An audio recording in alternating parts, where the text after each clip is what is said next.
Have you been working on getting a nice, accurate quarter-inch seam for piecing your quilts together? I'm going to show you a couple tricks that you can try, and then you can pick which one is best for you.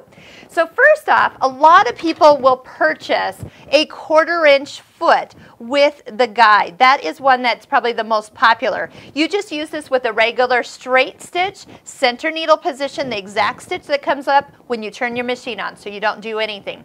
Now, one thing that you can do with this foot is you can actually work on getting a little bit of a scant quarter-inch, and I do that by just moving my needle position over one notch to the right. And so by doing that, if you touch plus and take it to the 0.3, even though the needle has to go through that little tiny hole, there is room for it to kind of shimmy to the right just a little bit. And that gives you a little bit more room when you stitch and then you fold over your fabric. There's room for that pressing over of that fabric. So that is a great option. You just have to remember to go ahead and do that each time that you turn the machine on. Slide your needle a little bit to the left side or to the right side and you're good. Okay, so I'm going to put that back. That's one reason or one way to do it. Now another thing, did you notice that right up here in row 2, stitch number 10, so let's just go there. So row 2, and I always remember it because it says quarter-inch right there. It's the first stitch. And when you touch OK, you're going to notice that you get a straight stitch with the needle moved over to the right also.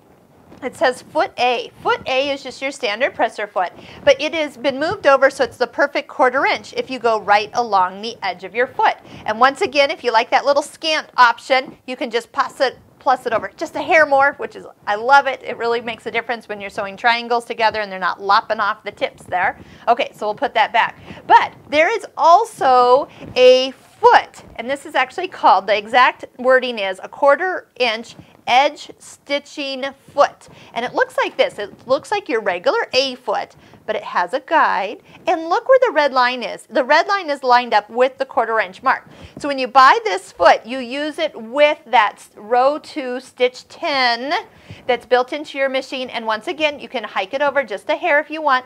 Try it out and see if you really need it, but a lot of people will appreciate that a lot. Now, another thing you can do if you're back on your regular foot or the quarter-inch foot with the guide is to purchase a straight stitch throat plate. So a single hole will help keep things a little bit more accurate, and also too when you're ever starting or stitching like through the middle of a square to make some of those triangles that you cut apart, that type of thing, and you're starting right on the tip of that fabric, by having a straight stitch throat plate, the tips won't go down into that bigger opening. They can't because your hole is smaller, so it's a fabulous thing.